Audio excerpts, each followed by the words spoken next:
မျက်စိကအစင်းအာယုံလေးကိုမြင်လိုက်တဲ့အခါမှာစိတ်ကလေးဟာထိုအစင်းအာယုံလေးနဲ့ပျော်မွေ့ပြီးတော့သွားတယ်ကောင်းတဲ့အာယုံဆိုလို့ရှိရင်လောဘဖြစ်ပြီးမကောင်းတဲ့အာယုံဆိုရင်ဒေါသဖြစ်ပြန်တယ်နာကကြားလိုက်ရတဲ့အတန်ကလေးမှလည်းထိုစိတ်ကလေးဟာအတန်လေးနဲ့ပျော်မွေ့မယ်မိမိမကြိုက်တဲ့အတန်ဆိုရင်ဆန့်ကျင်တဲ့သဘောတွေပေါ်လာတယ်အနံ့လည်းထို့တူပဲအရသာလည်းထို့တူပဲခန္ဓာကိုယ်ရဲ့အထီးအတွေ့မှလည်းပဲထို့တူပဲမိမိစိတ်ကူးစိတ်တန်းထဲမှာပေါ်လာတဲ့အာယုံလေးတွေနဲ့တွေ့တဲ့အခါမှာလည်းပဲစိတ်ရဲ့တဘာဝဟာထို့တူပဲနှစ်သက်စရာအာယုံဆိုလို့ရှိရင်ထိုအာယုံလေးနဲ့ပျော်မွေ့ပြီးတော့နေတတ်တယ်နှစ်သက်စရာမကောင်းတဲ့အာယုံဆိုလို့ရှိရင်ထိုအာယုံကိုလည်းပဲဆန့်ကျင်နေတတ်တယ်ဩဒါလူတွေရဲ့စိတ်ရဲ့တဘာဝပဲဩမဟာသတိပဋ္ဌာန်သုံးပါဆိုရင်မြတ်စွာဘုရားကစိတ်တ ानु ပတ္တနာမိမိရဲ့စိတ်အခြေအနေတွေကိုသိဖို့အဖမှန်ထက်အသိပညာဖြင့်ဆင်ញင်သုံးသပ်ကြည့်ရမယ်လို့ဆင်ញင်သုံးသပ်ကြည့်တဲ့အခါမှာအဖြေတစ်ခုထုတ်နိုင်အောင်ကြိုးစားလောကလူတွေကမိမိရဲ့ရုပ်မှာမိမိရဲ့မျက်နှာမှာတစုံတစ်ခုရှိမရှိအစဉ်ပြေတာဖြစ်မဖြစ်ဆိုတာကိုမှန်ကြည့်ပြီးတော့လူရဲ့ရုပ်အသွင်ကိုပြင်ကြတယ်ဝတ်စားဆင်ရင်တဲ့အခါမှာလည်းပဲမှန်ရှိမှရပ်ပြီးတော့မိမိရဲ့ပုံပန်းတရံကိုပြန်လီပြီးတော့ရှုပြီးဆင်ញင်သုံးသပ်ကြတယ်အဲဒီလိုရုပ်ကိုပြင်တဲ့အခါမှာမှန်ရဲ့ရှိမှမိမိရဲ့မျက်နှာအနေထားဝတ်စားဆင်ရင်မှုအနေထားကိုဆင်ញင်သုံးသပ်ပြီးတော့စနစ်ကြအောင်ပြုပြင်ကြတယ်စိတ်ဓာတ်ကိုလည်းပဲထိုးတူပြုပြင်ကြရမှာအဲ့ဒါကိုမိမိစိတ်လေးဟာတကယ်ပဲတန်ရှင်းစင်ကြယ်နေတဲ့စိတ်မျိုးဖြစ်ကြလားလို့ဆိုတာကိုစိတ်တ ानु ပတ္တနာအနေနဲ့ကိုယ့်ရဲ့စိတ်ကလေးကိုအဖန်မှန်အထက်ထရှုမြင်သုံးသပ်ဖို့လိုအပ်တယ်လူတိုင်းမှာအသိစိတ်ကလေးတွေရှိနေကြတာဖြစ်သောကြောင့်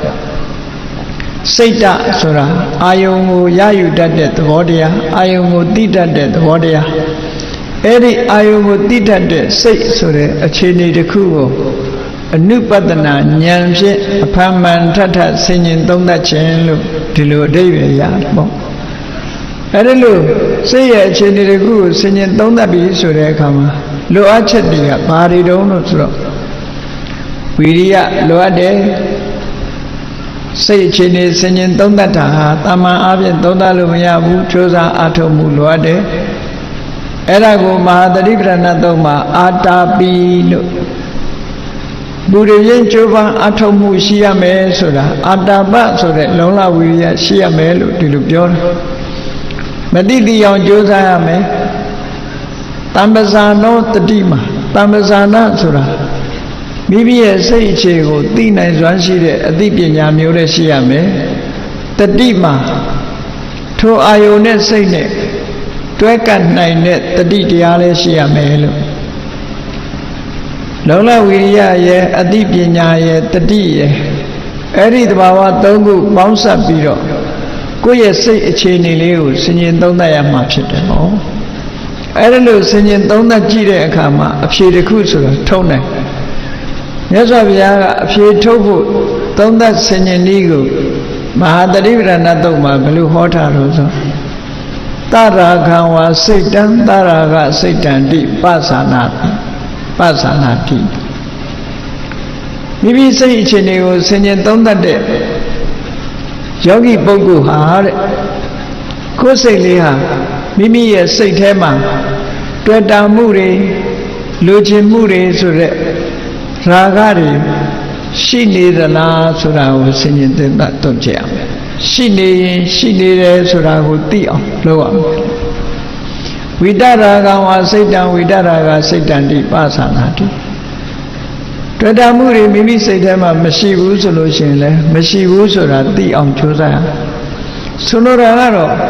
ကိုယ်စိတ်ထဲမှာလောဘရှိမရှိသိအောင်ကြည့်ရမယ်လို့ဒီလိုပြောတာ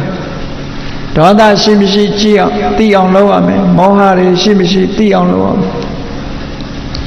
အဲ့ဒါလို့သိအောင်လုပ်ရမှာပထမသိလာတဲ့အခါမှာအဖြေထွက်လာတဲ့အခါမှာငါစိတ်ထဲမှာလောဘလည်းရှိတယ်ဒေါသလည်းရှိတယ်မောဟလည်းရှိတယ်ဆိုရင်အဲ့ဒီလောဘဒေါသမောဟဆိုတဲ့စိတ်ရဲ့အညစ်အကြေးတွေကိုဖယ်ရှားဖို့ကြိုးစားကြရမှာပဲဒါလောကသဘာဝကိုကြည့်လိုက်မယ်ဆိုလို့ရှိရင်လူတွေဟာကိုယ်ဝတ်တဲ့အဝတ်ကလေးကိုကြည့်ပြီးဘယ်နေရာဖြစ်ညစ်ပေနေတယ်ဘယ်နေရာဖြစ်ညစ်ပေမှုမရှိဘူးဆိုတာကြည့်ရတယ်ကြည့်တဲ့အခါမှာကိုယ်ဝတ်တဲ့အဝတ်ကလေးညစ်ပေနေတယ်ဆိုလို့ရှိရင်ဆေးကြောကြဖွတ်လျှော်ကြထို့တူပဲကိုယ်စိတ်ကလေးဟာညစ်နွမ်းနေသလားတန်ရှင်းနေသလားဆိုတာကိုယ့်ကိုအကဲခတ်ကြည့်ဖို့လိုအပ်တယ်လို့မြတ်စွာဘုရားကဒီလိုဆုံးမလာပါနော်အဲ့ဒါလို့ဆုံးမတဲ့အခါမှာအဖြေဆိုတာထွက်လာမှာပဲအဖြေဆိုတာထွက်လာညင်နွမ်းနေတဲ့အဝတ်တစ်ခုကိုဆက်လက်ပြီးအသုံးပြုနေမယ်ဆိုရင်နော်မိမိအတွက်ဇာမရေးလည်းထိခိုက်နိုင်တယ်လူမြင်သူမြင်မှလည်းအမြင်မတည့်ဘူးဖြစ်နိုင်တယ်ထို့တူပဲစိတ်ကလေးညင်နွမ်းနေတာကိုဆေးလျော်ဖွတ်လျှော်ခြင်းမလုပ်ဘဲနဲ့ဒီစိတ်ကိုလက်ခံထားမယ်ဆိုလို့ရှိရင်တော့သူတော်ကောင်းတွေရဲ့ကဲပြစ်တင်စရာဖြစ်လာမှာပဲစိတ်ညင်နွမ်းမှုဟာယုံညင်နွမ်းတာတဲ့ပို့ပြီးတော့ဆိုးတယ်လို့မြတ်စွာဘုရားဒီလိုဟောတယ်ဒါကြောင့်မို့မဟာသတိပဋ္ဌာန်တုတ်မှာအရေးတကြီးမြတ်စွာဘုရားစိတ်တ ानु ပဒနာဆိုတာကိုထည့်သွင်းပြီးတော့ဟောတာကိုယ်စိတ်အခြေအနေတွေသိအောင်လူတိုင်းဟာကိုယ်စိတ်အခြေအနေသိအောင်အကဲခတ်ကြလေ့လာကြရမယ်သုံးသပ်ကြရမယ်သုံးသပ်ပြီးအဖြေထုတ်ပြီးတော့စိတ်ရဲ့အညစ်အကြေးတွေကိုဖယ်ရှားဖို့ကြိုးစားရမယ်စိတ်ရဲ့သဘာဝကိုလေ့လာသုံးသပ်တာပဲဒါကြောင့်မို့ဣဒံပုရိစိတ်တမစာရိစာရိကံဆိုတာစိတ်ကိုသုံးသပ်ဆင်ခြင်မှုမလုပ်ခင်ကဒီစိတ်လေးဟာသူကြိုက်တယ်လို့သူကြိုက်တဲ့အာယုံနဲ့ပျော်ပိုက်ပြီးတော့သွားလာလှုပ်ရှားပြီးအာယုန်တွေပေါ်မှာကျက်စားနေခဲ့တယ်ဆိုတာမိမိကိုယ်တိုင်အဖြစ်ထုတ်လို့ရတယ်ပေါ့ကိုယ်စိတ်လေးကိုထိန်းချုပ်မှုမရှိပဲလွတ်ထားလိုက်မယ်ဆိုလို့ရှိရင်စိတ်သွားတဲ့နောက်နှုတ်ပါလာတယ်စိတ်သွားတဲ့နောက်ကိုယ်ပါလာတယ်အဲဒီလိုဖြစ်လာလို့ရှိရင်စိတ်ကပြောချင်တာတွေစိတ်ထဲမှာပေါ်လာလို့ရှိရင်နှုတ်ကလိုက်ပြောတယ်လှုပ်ချင်တာတွေပေါ်လာတဲ့အခါမှာကိုယ်ဒီလက်ရောက်လိုက်လှုပ်တယ်အဲ့တော့စိတ်ထဲမှာပေါ်တဲ့အရာအလုံးကိုလိုက်ပြောရမှာလားလိုက်ပြီးတော့လှုပ်ရမှာလားလို့ဆိုလို့ရှိရင်နော်ဥပမာမယ်လူတယောက်ကိုမုန်းနေတဲ့စိတ်ပေါ်လာလို့ရိုက်ချင်နှက်ချင်လာတယ်ဆိုရင်သွားပြီးမုန်းတဲ့စိတ်နဲ့သွားရိုက်နှက်မယ်ဆိုပြဿနာတွေမတက်ပေဘူးလားနော်အဲ့ဒါကြောင့်မလို့စိတ်ထဲမှာဖြစ်တဲ့အတိုင်းပြောလို့လည်းမရဘူးလုံးလို့လည်းမရဘူးစိတ်ထဲရှိတာကိုသွားပြောသွားလုပ်မယ်ဆိုလို့ရှိရင်ပြဿနာတွေမျိုးစုံတက်လာနိုင်တယ်ဆိုတာကိုယ်တိုင်လက်တွေ့ကျင့်သုံးကြည့်ခြင်းအပြင်သိနိုင်တာပေါ့ဒါကြောင့်မို့မြတ်စွာဘုရားကိုယ်စိတ်ကိုဆင်ញင်သုံးသပ်ဖို့ဟောတာစိတ်ကိုဆင်ញင်သုံးသပ်ပြီးတော့စိတ်ကလေးဟာပြုပြင်ပေးရမယ့်အနေအထားမျိုးရှိရင်ပြုပြင်ပေးရစိတ်မပြောနဲ့လောကမှာမိမိတို့ရဲ့သားငယ်သမီးငယ်လေးတွေတောင်မှပဲမိဘတွေကဆုံးမကြကြတယ်သွန်သင်ကြရတယ်ဟဲ့ဘယ်နေရာတော့မသွားကြနဲ့ဘယ်သူနဲ့တော့မပေါင်းနဲ့ဘယ်လိုစကားမျိုးမပြောနဲ့ဘယ်လို့မလုပ်နဲ့လို့ဆိုမိဘတွေကဆုံးမသွန်ရှောင်ရမှနဲ့ဆောင်ရမှဆိုတာအမြဲတမ်းတစ်ခုရှိတယ်ပေါ့ထို့တူပဲစိတ်ထဲမှာလည်းပဲမဖြစ်တဲ့နာတွေမဖြစ်ဖို့ဖြစ်တဲ့နာတွေဖြစ်ဖို့ဆိုတာဟာတဘာဝအတိုင်းပဲဆင်ញင်သုံးသပ်ပြီးတော့ကြည့်ကြရမှာဒါကဘုရားမြတ်စွာဟောကြားတဲ့နည်းစနစ်တစ်ခုပဲမြတ်စွာဘုရားရဲ့အဆုံးအမဟာ mind center တိချင်းလို့ခေါ်တဲ့အတိုင်းစိတ်ကိုဗဟိုပြုပြီးတော့ဆုံးမတာဒါကြောင့်မို့စိတ်ဟာအရာရာဥဆောင်နေတာဖြစ်သောကြောင့်တဲ့စိတ်ဟာပျက်စီးနေတဲ့စိတ်ကတစ်မျိုးကြည်လင်းနေတဲ့စိတ်ကတစ်မျိုးလောဘတွေဒေါသတွေမောဟတွေလွှမ်းမိုးထားလို့ရုပ်ပြက်ပုံပြက်ပန်းပြက်ဖြစ်နေတဲ့စိတ်နော်လောဘဒေါသမောဟတွေလွတ်ကင်းပြီးတော့မေတ္တာကရုဏာတွေလွှမ်းခြုံနေလို့ တန်ရှင်းစင်ကြယ်နေတဲ့စိတ်လို့ဆိုတာစိတ်အခြေအနေဟာနှမျိုးရှိတာပဲအဲ့ဒီလိုနှမျိုးရှိတဲ့အခါမှာဒီလောဘဒေါသမောဟတွေဖြစ်စည်းထားလို့ပုံပြက်ပန်းပြက်ဖြစ်နေတဲ့စိတ်ဆိုတာကိုပဋ္ဌုထစိတ်လို့ခေါ်တယ်အဲ့ဒီပဋ္ဌုထစိတ်လို့ခေါ်တဲ့ပျက်စီးနေတဲ့စိတ်နဲ့မနတစေပဋ္ဌုထေနဘာတတိဝါကရောတိဝါပြောလိုက်မယ်တစုံတစ်ခုကိုလှုပ်လိုက်မယ်ဆိုလို့ရှိရင်တဲ့ဘာဖြစ်လာတတောနံဒုက္ခမနွေတိအဲ့ဒီလိုမိမိစိတ်ပျက်စီးနေတဲ့စိတ်နဲ့ပြောလိုက်ခြင်းလှုပ်လိုက်ခြင်းကြောင့်ပြဿနာတွေနောက်ဆက်တွဲလိုက်လာမှာဖြစ်တယ်လို့မြတ်စွာဘုရားဒီလိုဟောတယ်နောက်တစ်ခုမိမိရဲ့စိတ်ကလေးမှာကောင်းမြတ်တဲ့အရေးချင်းတွေတရားတွေနဲ့လွှမ်းမိုးထားတယ်တတိတွေပညာတွေနဲ့လွှမ်းမိုးနေတယ်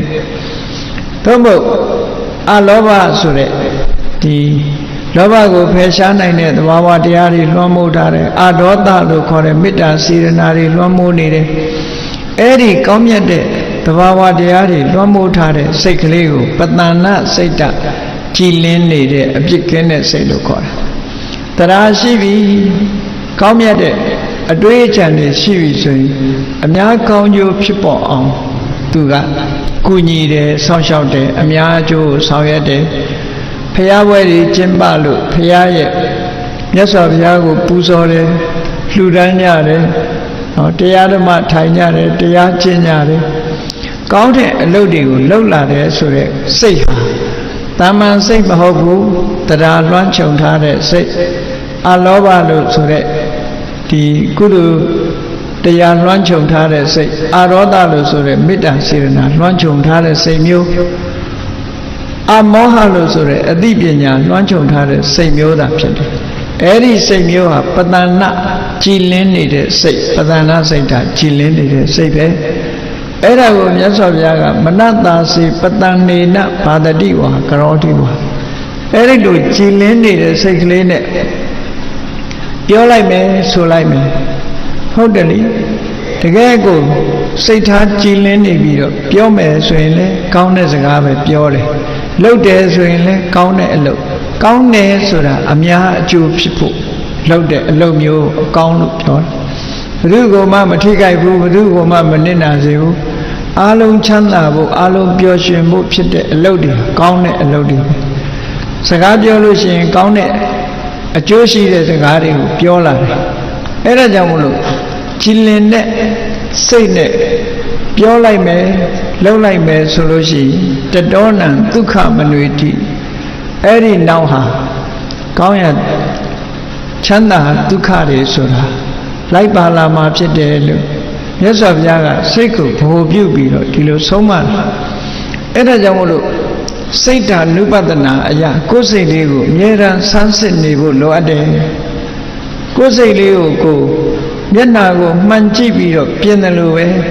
ကိုယ်စိတ်ကိုဉာဏ်နဲ့သိပြီးတော့ပြင်းနေကြမှာဖြစ်တယ်ဒါကမြတ်စွာဘုရားရဲ့အဆုံးအမအရာလုပ်နေရတယ်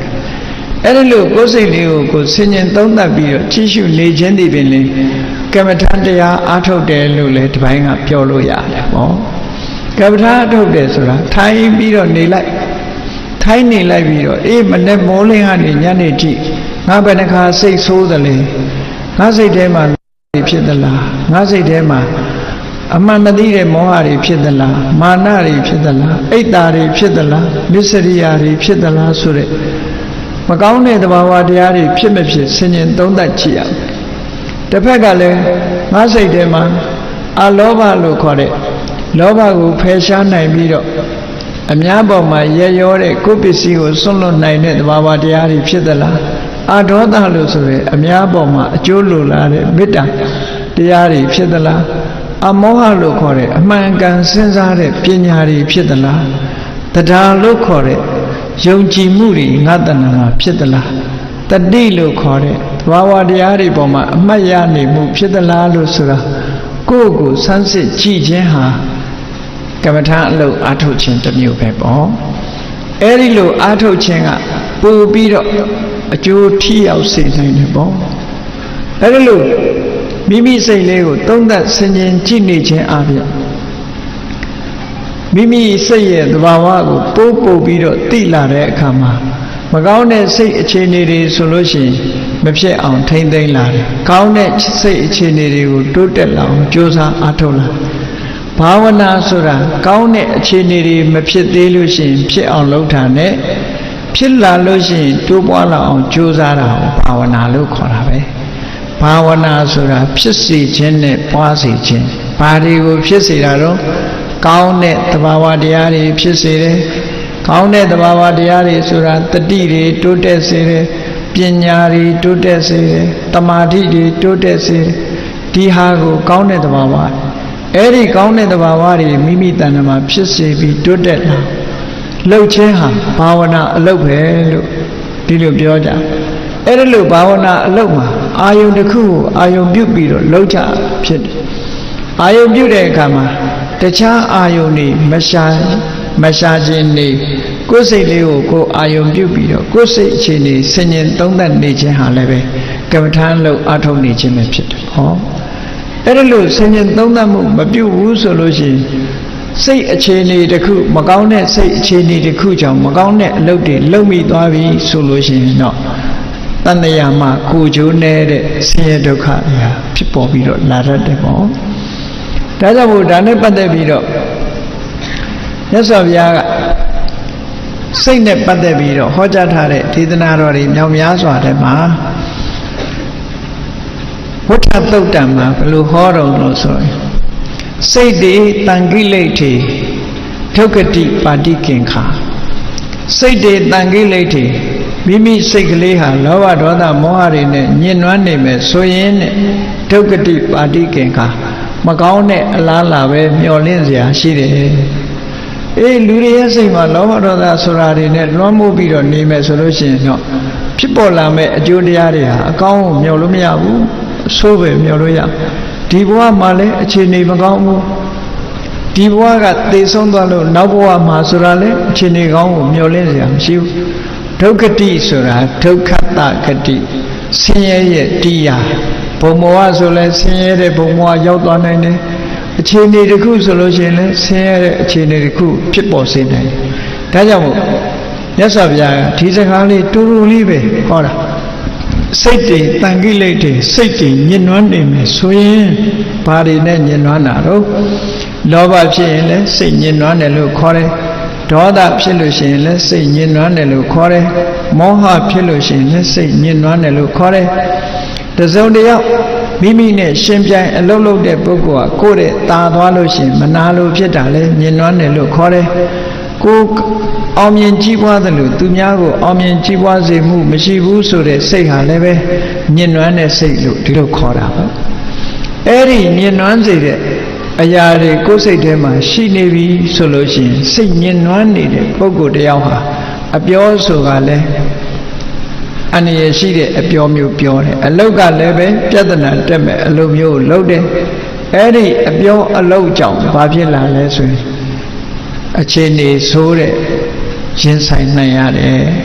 အလားလာမကောင်းဘူးလို့ဒီလိုပြောတာဟောနောက်တစ်ခါတစ်ဖက်ကနေကြည့်တော့မြတ်စွာဘုရားစိတ်တွေဝိတုဒ္ဓိသူဂတိပါတိကင်္ခာစိတ်တွေမိမိရဲ့စိတ်ကလေးဟာဝိတုဒ္ဓိစင်ကြယ်တန်ရှင်းနေမယ်ဆိုလို့ရှိရင်သူဂတိကောင်းမြတ်တဲ့အလားအလာကိုပါတိကင်္ခာမျှော်လင့်ရတယ်သူဂတိဆိုတာဘုံဘဝနဲ့ပြောရင်လူပြည်နတ်ပြည်ဟာသူဂတိတနည်းအားဖြင့်ပြောမယ်ဆိုရင်ဒုက္ခတဂတိဒုက္ခသူဂတိဒုက္ခရဲ့တရားပြဿနာမရှိဘူးဖြူစင်တဲ့စိတ်စင်ကြဲနေတဲ့စိတ်ကလေးနဲ့ပြောလိုက်ဆိုလိုက်လို့ရှိရင်ဘာပြဿနာမှမတက်ဖဲနဲ့ကောင်းကျိုးချမ်းသာတွေသာမျှော်လင့်နိုင်တယ်လို့ဒီလိုဝဋ္ဌတုံမှာမြတ်စွာဘုရားဟောပြီးတော့စိတ်ရဲ့အညစ်အကြေးဆိုတာတွေကိုထုတ်ဖော်ပြီးထိုစိတ်ရဲ့အညစ်အကြေးတွေကိုရှင်းလင်းသုတ်သင်ဖို့မြတ်စွာဘုရားကဒီလိုအဲ့တော့စိတ်ဆိုတာဆုံးမဖို့လွယ်သလားလို့ဆိုမလွယ်ဘူးဘာဖြစ်လို့မလွယ်သလဲဆိုရင်ပါပတ္တမိရမတိမနောလို့ဆိုတဲ့အတိုင်းစိတ်ကလေးဟာအာယုန်တွေနဲ့အာယုန်တွေပေါ်မှာလွင်ပါပြီးတော့ချက်စားနေကြဖြစ်လို့လောဘနဲ့တွဲတယ်ဒေါသနဲ့တွဲတယ်မောဟနဲ့တွဲတယ်အတွဲများတာနဲ့သွားပြီးတော့စိတ်ကလေးဟာဆုံးမဖို့ခက်ခဲတဲ့မိဘစကားနားမထောင်တဲ့ကလေးစိုးလေးလိုပဲမိမိရဲ့စိတ်ကလေးဟာ လွတ်ထားမယ်ဆိုလို့ရှိရင်အခြေအနေဆိုးဝါးတဲ့အနေအထားမျိုးကိုရောက်သွားတယ်ဆုံးမရခက်တဲ့သဘောတရားစိတ်ကလေးဆုံးမရခက်တယ်တဲ့အဲ့ဒါလို့ကိုယ်စိတ်ကိုမနိုင်လို့ဆုံးမရခက်လို့လောကမှာပြဿနာတက်တယ်ဆိုတာလေစိတ်ကြောင့်ပြဿနာတက်နေကြတာပဲကြီးပွားတိုးတက်သွားတယ်ဆိုတာလေစိတ်ကြောင့်ကြီးပွားတိုးတက်သွားကြတာအဲ့ဒီသဘာဝတွေကိုဆင်ញင်စဉ်းစားပြီးတော့မြတ်စွာဘုရားဟောတဲ့အတိုင်းဘုန်းကြီးတို့တွေကြိုးစားအားထုတ်ကြအောင်ဒါကြောင့်မို့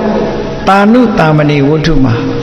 စိတ်လေးအခြေအနေကိုဆင်ញင်သုံးသပ်တဲ့အခါမှာဣဒံပုရိစိတ်တမစာရိစာရိကံယေနိစ္စကံယထကာမံယထာတုကံသူကြိုက်တယ်လို့ကြိုက်တဲ့နေရာမှာဒီစိတ်ကလေးဟာရှေးတုန်းကလှည့်လည်သွားလာနေခဲ့တယ်လွတ်ထားတဲ့အချိန်တုန်းကသူရိုင်းနေတိုင်းရိုင်းနေတယ်လို့ပြောတာတောထဲမှာရှိတဲ့ဆင်ရိုင်းလိုပဲစိတ်ကလေးကလည်းရိုင်းနေတယ်ရိုင်းနေတယ်အဲ့ဒီရိုင်းနေတယ်ရိုင်းနေတဲ့စိတ်ကလေးကိုဒီတိုင်းလွတ်မထားနဲ့တဲ့မြတ်စွာဘုရားတတိသဟံနိကေတာမိယောနိတော်အမှန်ကန်ဆင်ញင်စဉ်းစားနိုင်တဲ့အသိပညာဖြင့်အဲ့ဒီရိုင်းဆိုင်နေတဲ့စိတ်ကလေးကိုနှိပ်ကွက်ပါလို့ဒီလိုပြောတာရင်ကျေးနေတဲ့စိတ်ကလေးဖြစ်လာအောင်နှိပ်ကွက်ပေးရဆိုးနေတဲ့ကလေးလေးကိုလိမ္မာရင်ကျေးအောင်ဆရာသမားတွေမိဘတွေကဆုံးမကြလောကလူတွေကကြည့်ကြတယ်လေရိုင်းတဲ့နွားကိုရင်အောင်ဆုံးမတယ်တောထဲကဆင်ရိုင်းတွေဖမ်းပြီးတော့ရင်အောင်ဆုံးမကြတယ်သို့တော့မိမိစိတ်ကလေးကိုရင်အောင်ဆုံးမဖို့ကြတော့ခက်ခဲနေတတ်ကြတယ်ပေါ့အဲ့ဒါကိုယ်စိတ်လေးကိုကိုယ်ဆုံးမဖို့ဟာပိုအရေးကြီးတယ်အဲ့ဒီအဓိပ္ပာယ်နဲ့ပြောတာတတိသဟံနိကေတာမိယောနိဣဇာယနေ့ယခုအဟံငါဟာယောနိတော်မှန်ကန်တဲ့အသိပညာနဲ့ပညာနဲ့တန်ထူစိတ်ရိုင်းကိုနိကေတာမိနှိပ်ကွက်မယ်ဆုံးမမယ်ကိုမသွားစေခြင်းတဲ့စီကိုမသွားရအောင်ကိုမပေါင်းစေခြင်းတဲ့သဘာဝတရားတွေနဲ့မတွဲမိအောင်စိတ်ကလေးကိုနှိပ်ကွက်ပြီးတော့လိမ္မာရင်ကြည့်အောင်ဆုံးမရမယ်တဲ့အဲ့ဒါကိုဥပမာအနေနဲ့ဟောတဲ့အခါကျတော့ဟတ္ထိပဗေနံဝိယအင်္ဂုတ္တကဟောရိုင်းနေတဲ့ဆင်ရိုင်းကြီးကိုချွန်းကင်ပြီးတော့ဆင်ဥစကြီးဟာမိမိခိုင်းတာကိုလုပ်ပြီးလိမ္မာရင်ကျေးတဲ့ဆင်ဖြစ်အောင်နော်လေ့ကျင့်ပေးတယ်လို့ပဲဒါကြောင့်မို့ရှင်းပညာရှိတွေဟာစိတ်ဆင်ရိုင်းလို့ဒီလိုနာမည်သုံးထားတယ်စိတ်ကလေးဟာမုံယိုးနေတဲ့ဆင်ကြီးဒီရိုင်းတတ်တယ်လို့ပဲစိတ်ဟာလည်းပဲရိုင်းဆိုင်တတ်တယ်ပေါ့စိတ်ရိုင်းဆိုင်မှုကြောင့်ဂျာနယ်တွေတဲ့သတင်းစာတွေထဲမှာဖတ်ကြည့်ပေါ့စိတ်ရိုင်းဝင်လာပြီဆိုလို့ရှိရင်လောကမှာအမှုတွေဖြစ်တယ်ဆိုတာစိတ်ရိုင်းဝင်လို့ဖြစ်သွားတာပဲလေဘယ်ကိစ္စပဲဖြစ်ဖြစ်ဒီမဖြစ်တဲ့နာတွေဖြစ်ပြီဆိုလို့ရှိရင်မိမိရဲ့စိတ်ဆင်ရိုင်းကိုမထိန်ကွက်နိုင်လို့ဒီလိုဖြစ်ကြအဲ့ဒါကြောင့်မလို့အဲ့ဒီစိတ်ဆင်ရိုင်းလေးကိုပညာဆိုတဲ့ချွန်းနဲ့အုပ်ပြီးတော့သုံးသပ်ရမယ်ဆင်ခြင်ရမယ်ကိုယ့်ကိုမိမိစိတ်ထဲမှာဒီဒုစရိုက်တွေနဲ့ပတ်သက်လာတဲ့အခါမှာဒေါသဖြစ်လို့တစ်ဖက်သားသို့မဟုတ်တရားဝါတကောင်ကိုတတ်ဖို့စိတ်ထဲမှာဖြစ်ပေါ်လာတယ်ဆိုလို့ရှိရင်နှိပ်ကွက်ရမယ်ကိုယ်စိတ်လေးကိုသူများအသက်တတ်ခြင်းဟာမကောင်းတဲ့အကုသိုလ်တစ်ခုဖြစ်တယ်အဲ့ဒီအကုသိုလ်မှုပြစ်မှုကိုကျွလွန်လို့ရှိရင်မင်းအသက်ကလေးတတ်တဲ့လူပေါ်လာလိမ့်မယ်လို့ကိုယ်စိတ်လေးကိုနှလုံးသွင်းတရားဆင်ញင်ပြီးတော့စိတ်ကိုယဉ်ကျေးအောင်ထိန်းချုပ်နိုင်ရမယ်လို့ဒီလိုဆိုတာပေါ့သူများပစ္စည်းကိုလိုချင်တဲ့စိတ်ပေါ်လာလို့ရှိရင်မင်းပစ္စည်းကိုသူများယူမယ်ဆိုရင်မင်းဘယ်လိုနေမလဲသူများပစ္စည်းဆိုတာမယူသင့်ဘူးလို့ကိုယ်စိတ်လေးကိုဆင်ញင်သုံးသပ်ပြီးတော့နှိပ်ကွက်ကြအောင်အဲ့ဒီလိုဒုစရိုက်တရားတွေနဲ့ပတ်သက်ပြီးတော့ကိုချင်းစာတဲ့တရားကိုရှေ့တန်းတင်ထားပြီးတော့ကိုယ်စိတ်ကိုနှိပ်ကွက်ဆင်ញင်ပေးရမယ်နှိပ်ကွက်ပေးတာအဲ့ဒီလိုနှိပ်ကွက်ထားကိုပဲစိတ်ဆင်ရိုင်းကိုပညာနဲ့ချွန်းအောင်တယ်လို့ဒီလိုဆိုတာပေါ့နော်အဲ့ဒီလိုလုံနိုင်လို့ရှိရင်ကိုယ့်ကိုလေ့ကျင့်ကြည့်လို့မကောင်းတဲ့ဘက်စိတ်ရောက်တာနဲ့တပြိုင်နက်အဲ့ဒီစိတ်လေးကိုတတိထားပြီးတော့မကောင်းတဲ့ဘက်ရောက်သွားတဲ့စိတ်ကိုကောင်းတဲ့ဘက်ရောက်အောင်လေ့ကျင့်ပြီးတော့ပ သွေးဆောင်ခေါ်ပေးရမယ်စိတ်ဆိုတာချင်းချောက်တန်ချင်းချောက်ရတယ်ကိုယ့်ဘာကိုချင်းချောက်ပြီးတော့လိမ္မာယဉ်ကျေးအောင်လုပ်ကြအဲ့ဒီလိမ္မာယဉ်ကျေးအောင်လုပ်တဲ့နည်းတွေအမျိုးစုံပဲနော်အနုနည်းနဲ့လောက်ရတာရှိတယ်အကျမ်းနည်းနဲ့လောက်ရတာရှိတယ်အနုနည်းနဲ့လုပ်တဲ့အခါမှာဒီစိတ်တွေဒီလိုဖြစ်နေလို့ရှိရင်တန်တရားမှာဆင်းရဲဒုက္ခတွေနဲ့ကြုံရလိမ့်မယ်တရားတွေလောကမှာဆင်းရဲဒုက္ခကြုံနေတာဒီစိတ်မျိုးတွေကိုမထိန်လို့ကြုံနေတာပဲငါလည်းမထိန်နိုင်ဘူးဆိုရင်ဒီစိတ်မျိုးတွေနဲ့ကြုံရလိမ့်မယ်လို့ကိုယ်စိတ်လေးကိုမကောင်းတဲ့အာယုံကနေပြီးတော့နောက်ဆုတ်သွားအောင်မိမိရဲ့အသိဉာဏ်ရှိသည့်အားလျော်စွာကြိုးစားပြီးတော့ဟန်တားရမယ်ကောင်းတဲ့ဘက်ကနေကြည့်ပြီးတော့ဆုံးမတဲ့အခါကျတော့လောကမှာလူချင်းတူပေမဲ့လို့ကြည်တချို့လူတွေဟာချမ်းသာကြတယ်ကြွယ်ဝကြတယ်ပစ္စည်းဥစ္စာတွေသုံးနိုင်ကြတယ်ရုပ်အဆင့်တွေကလည်းကြည်လင်ကြတယ်ပညာတွေလည်းတတ်ကြတယ်အဲ့ဒါဟာစိတ်အခြေအနေသူတို့ကောင်းခဲ့လို့ဒီဘဝမှာလည်းစိတ်ကောင်းနှလုံးကောင်းရှိကြလို့ဒီလိုကြီးပွားတိုးတက်နေကြတာဖြစ်တယ်ငါဟာအဲ့ဒါလို့စိတ်ကောင်းနှလုံးကောင်းမမွေးဘူးဆိုလို့ရှိရင်သူတို့လိုကြွယ်ဝချမ်းသာပြီးတော့ပညာတတ်တဲ့ပုဂ္ဂိုလ်မျိုးဖြစ်မှာမဟုတ်ဘူးလို့ကိုယ်စိတ်ကိုဖြောင်းပြသိမ့်သွင်းပြီးတော့နှိပ်ကွက်ဆုံးမရတာလို့ဒီလိုဆိုတာပေါ့နော်ဘယ်နည်းနဲ့ဖြစ်ဖြစ်လမ်းမှန်ပေါ်ရောက်လာအောင်ကြိုးစားပြီးတော့တင်ပေးရတယ်အဲ့တော့ဒါနဲ့ပတ်သက်ပြီးတော့ဒီတန်ရုပ်ပါဠိတော်ထဲမှာနတ်သားတယောက်ကမြတ်စွာဘုရားကိုလာပြီးတော့လျှောက်တဲ့စကားလေးရှိတယ်အင်တမမှတ်သားစရာကောင်းတယ်နတ်သားတယောက်ကသူ့ရဲ့အထင်သူ့ရဲ့အတွေးတိုင်မြတ်စွာဘုရားကိုဘယ်လိုလာလျှောက်တုံးဆုံးလို့ရှိရင်သူကယတောယတောမနောနိဝါရေနဒုက္ခမေတိနံတတောတတောသူပြောချင်တာကတော့ဒုက္ခမရောက်အောင်စိတ်ကိုဘယ်မှမသွားစေရဘူးတားမြစ်ရမယ်စိတ်ကိုအာယုံကိုမသွားစေရဘူးနော်စိတ်ကိုထိန်းချုပ်ရမယ်လို့သူကဒီလိုပြောတယ်ယတောမတောနိဝါရီဘယ်လိုအတွေးသူဟာကကောင်းတဲ့အတွေးဖြစ်ဖြစ်ဆိုးတဲ့အတွေးဖြစ်ဖြစ်ဘယ်ကိုမှမသွားစေနဲ့ကိုယ်စိတ်လေးကိုထိန်းချုပ်အဲ့ဒီလိုထိန်းချုပ်နိုင်လို့ရှိရင်တဲ့ဆင်းရဲဒုက္ခဘယ်တော့မှမကြုံနိုင်ဘူးချမ်းသာဒုက္ခရနိုင်တယ်လို့ဒီလိုပြောတယ်အဲ့ဒီလိုပြောပြီးသူကဘာလျှောက်ပြန်လို့ဆိုတတပ္ပတောမနောနိဝါရေအာယုံအားလုံးကစိတ်ကိုတားရမယ်မသွားစေနဲ့ဘယ်ကောမှမသွားစေနဲ့စိတ်လေးကိုထိန်းချုပ်ရဒီလိုဆိုရင်တတပ္ပတောဒုက္ခပမုစတိအဲ့ဒီလိုအာယုံအားလုံးကနေပြီးစိတ်ကိုထုံးချုပ်လိုက်မယ်ဆိုရင်ဒုက္ခခတ်တဲ့ငြိမ်းသွားမှာပဲလို့ဒီအဓိပ္ပာယ်နဲ့ပြောတဲ့အခါကျတော့မြတ်စွာဘုရားကသူ့ကိုမှန်ကန်တဲ့အတွေးမြင်ရအောင်မြတ်စွာဘုရားကဖြောင့်ပေးတယ်မြတ်စွာဘုရားကဘယ်လိုဖြောင့်ပေးတုံးဆိုတော့နတ်တပ္ပတောမနောနိဝါရေတဲ့စိတ်ဆိုတာအာယုံအားလုံးကတားမြစ်เสียမလိုဘူးတဲ့မတားမြစ်ရဆိုပါစို့စိတ်ဆိုတဲ့နေရာမှာတရားတရားနဲ့ဖြစ်ပေါ်လာတဲ့စိတ်ကလေးတရားစိတ်ကလေးဝင်သွားလာပြီဆိုရင်လှူခြင်းနဲ့တန်းခြင်းနဲ့ဘုရားရှိခိုးခြင်းနဲ့ဘုရားကိုအာရုံပြုခြင်းနဲ့ကုသိုလ်ကောင်းမှုတွေလုပ်ခြင်းနဲ့အဲ့ဒီလိုလုပ်ခြင်းတဲ့စိတ်လေးကတရားဆွမ်းဆောင်လာလို့ရှိရင်ကောင်းတဲ့စိတ်အခြေအနေလေးတွေပေါ်လာလို့ရှိရင်အဲ့ဒါကိုသွားမဟန်တားလိမ့်နဲ့တဲ့မဟန်တားရဘူးတဲ့အဲ့ဒါမျိုးကြအဲ့ဒါလို့မဟုတ်ဘဲနဲ့မကောင်းတဲ့ဒုစရိုက်တွေလုပ်ဖို့စိတ်ကြံစည်လာတယ်နော်ခိုးဖို့ဝက်ဖို့ကြံစည်လာတယ်လူရက်ဖို့ကြံစည်လာတယ်ဆိုရင်တော့တားရမယ်ကိုယ်စိတ်လေးဆိုလိုတာကသူစရိုက်ဘက်ကိုသွားတဲ့စိတ်မျိုးကိုမတားရဘူးဒုစရိုက်ဘက်ကိုသွားတဲ့စိတ်မျိုးကိုသာတားရမယ်မကောင်းတဲ့အာယုံဘက်ကိုသွားမယ်ဆိုရင်တားကောင်းတဲ့အာယုံဘက်ကောင်းတဲ့အလုပ်ဘက်ကိုသွားလို့ရှိရင်မတားနဲ့ဒီလိုပြောလို့မြတ်စွာဘုရားဒီလိုခေါ်တယ်ဒါမို့နတ်တပ္ပတောမနောနိဝါရီတပ္ပတောအရာခတ်သိမ့်မှမနောစိတ်ကိုနနိဝါရီမတားမြစ်ပါနဲ့တားမြစ်ဖို့မလိုဘူးတဲ့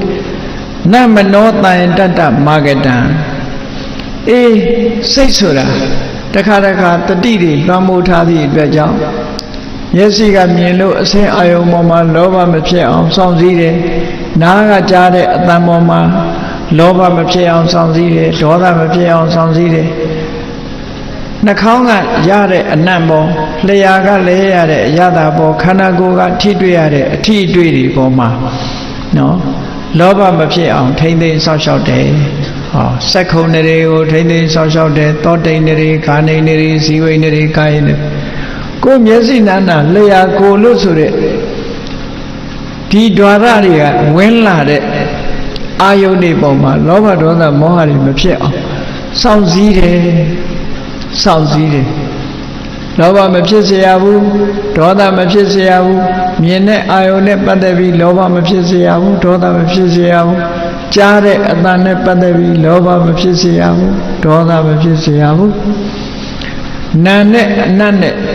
နမ်းရှူရတဲ့အနတ်နဲ့ပတ်သက်ပြီးလောဘမဖြစ်အောင်ဒေါသမဖြစ်အောင်လျှာနဲ့ထိတွေ့ရတဲ့အရသာပေါ်မှာလဲလောဘမဖြစ်ရအောင်ဒေါသမဖြစ်ရအောင်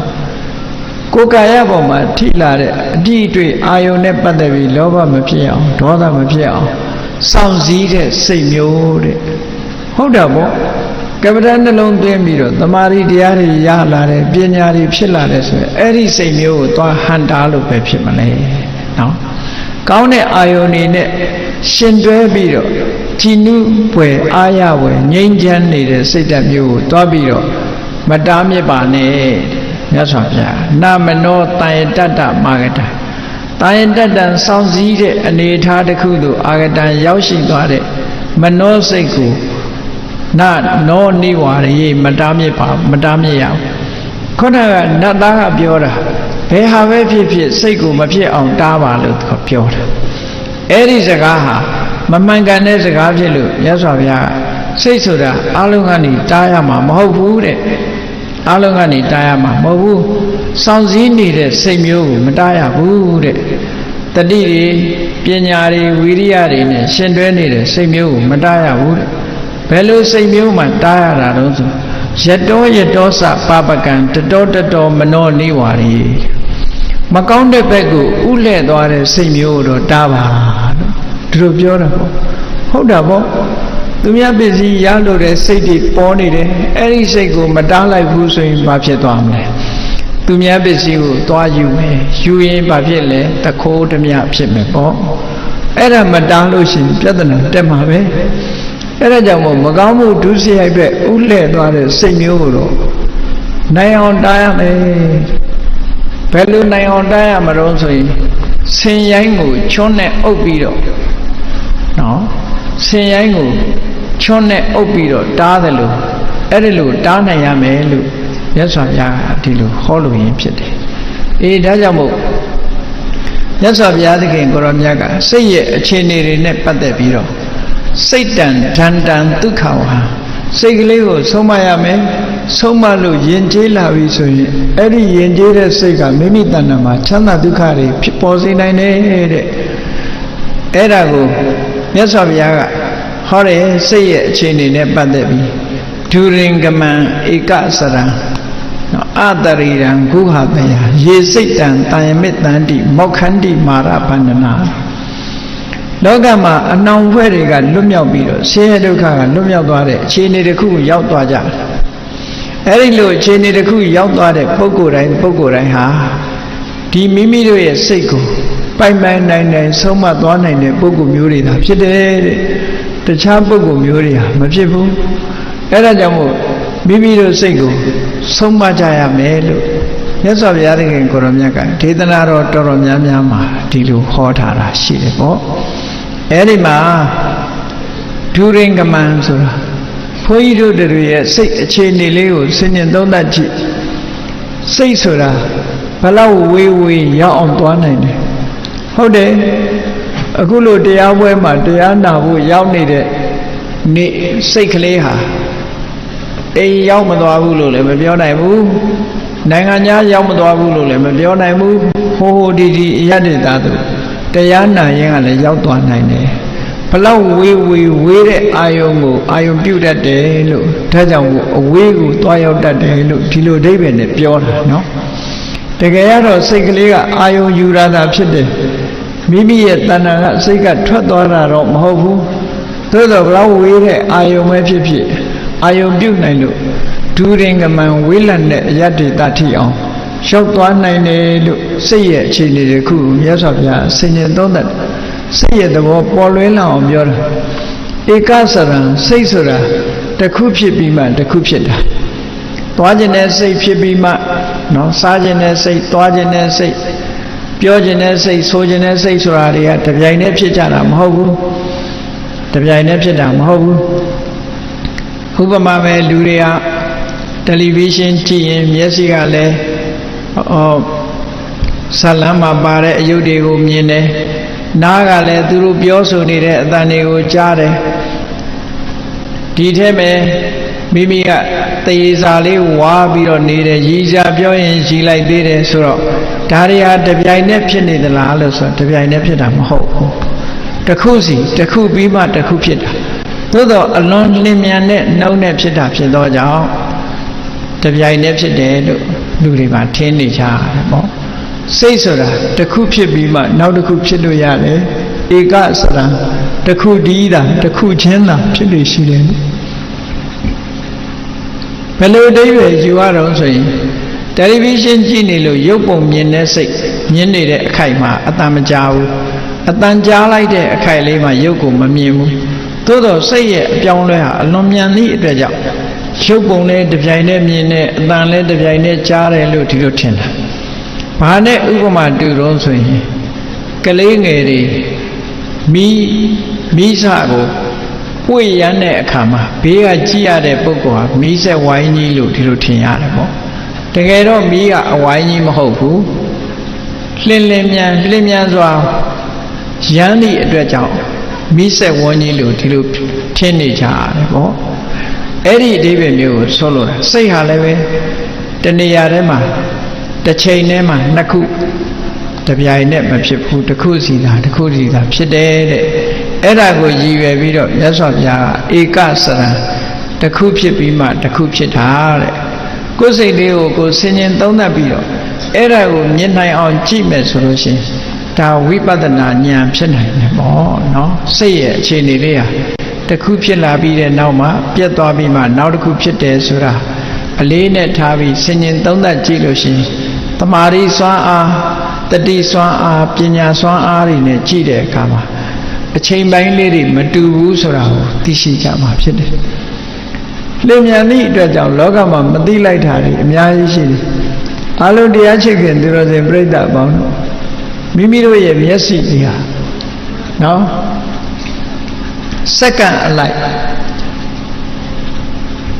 တဦးနဲ့တဦးမတူတဲ့အနေအထားရမျက်တောင်ကလေးတွေခတ်နေကြတာပဲ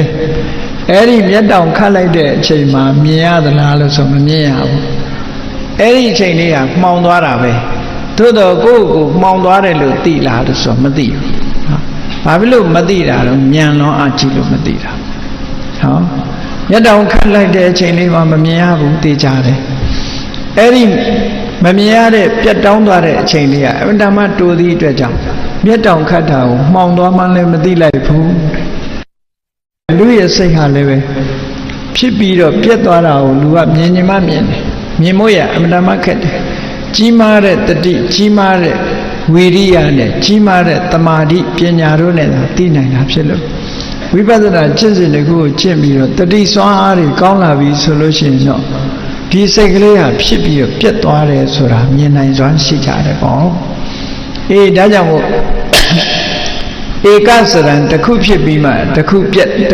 ပြီးမှတစ်ခုဖြစ်တယ်တစ်ခုချင်းသာဖြစ်နေရှိတယ်ဆိုပါစို့မြင်တဲ့စိတ်နဲ့မြင်တဲ့စိတ်ကလေးဖြစ်နေတဲ့အချိန်မှာကြားတဲ့စိတ်မဖြစ်ဘူးကြားတဲ့စိတ်ဖြစ်နေတဲ့အချိန်မှာမြင်တဲ့စိတ်ဆိုတာမဖြစ်ဘူးသို့တော့တမာအားဖြင့်ကြည့်မယ်ဒီစိတ်နှစ်ခုဟာတပြိုင်တည်းဖြစ်နေတယ်လို့ထင်ရတယ်ပေါ့လင်းမြန်သည့်အတွက်ကြောင့်အတရိဒံစိတ်ဆိုတာရုပ်တွေလို့ပုံပန်းတရံရှိတာအကောင်ထဲမရှိဘူးအကောင်ထဲမရှိသည့်အတွက်ကြောင့်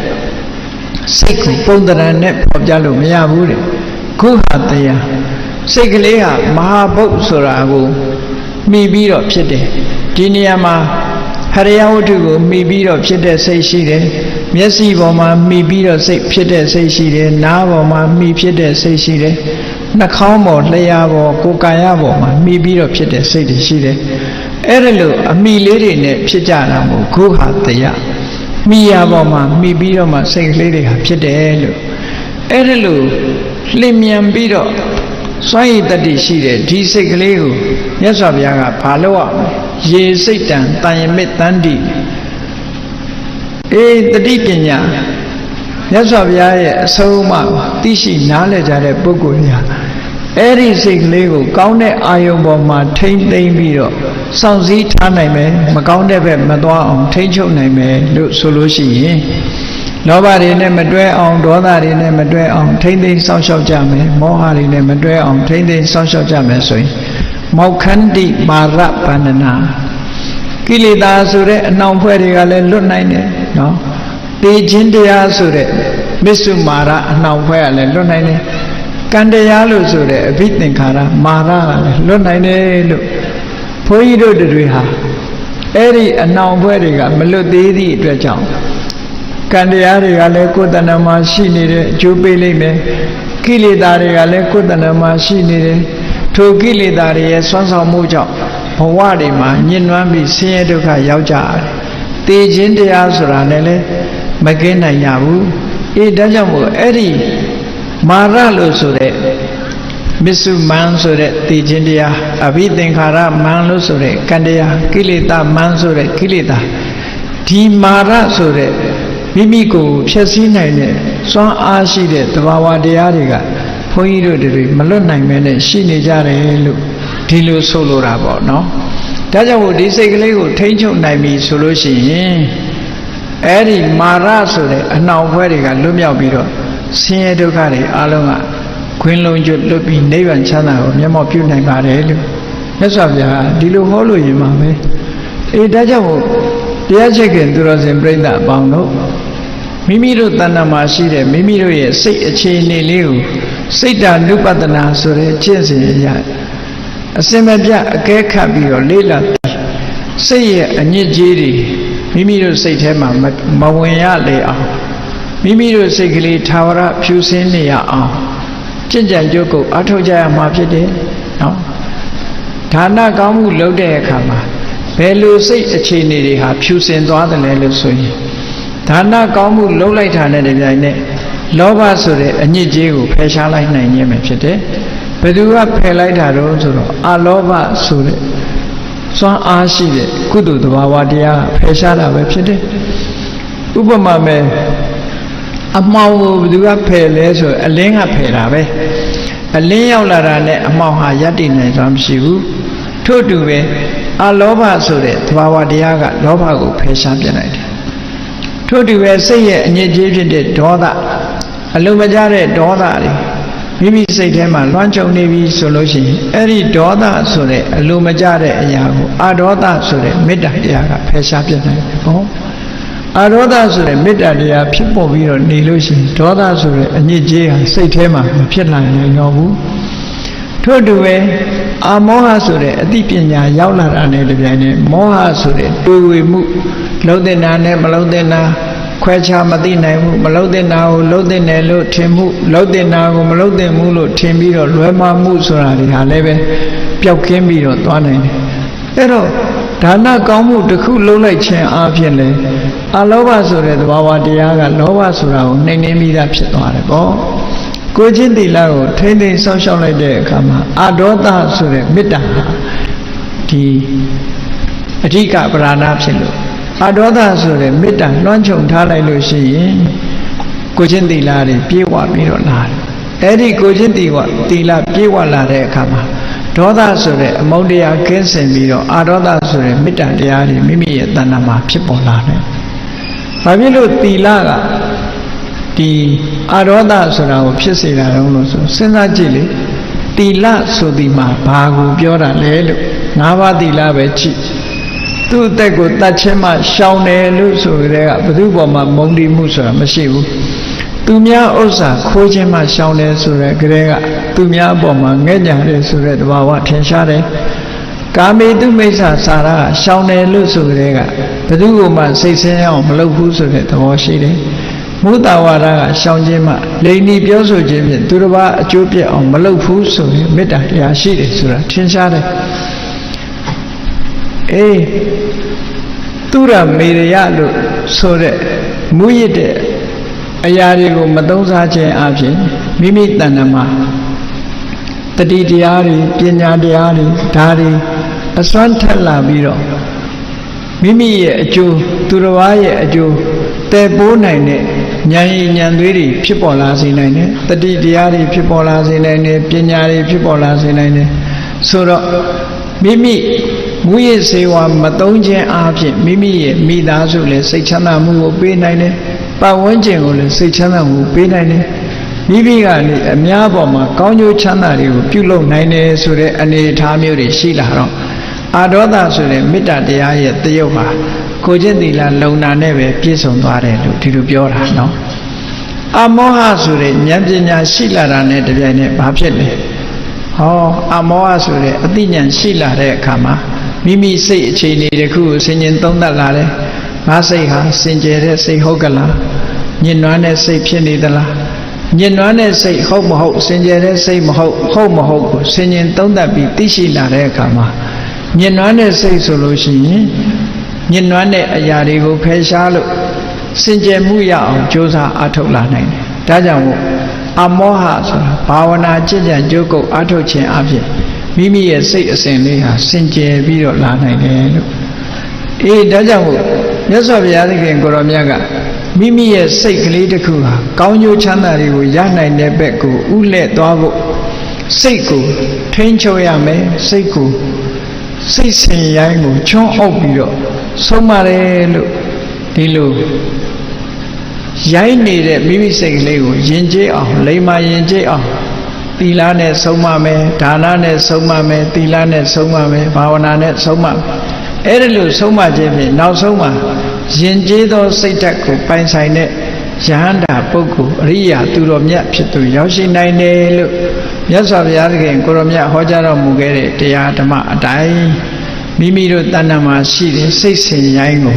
ပညာတည်းဟူသောချွန်းဖြင့်အုပ်ထိန်ပြီးတော့လိမ္မာယဉ်ကျေးအောင်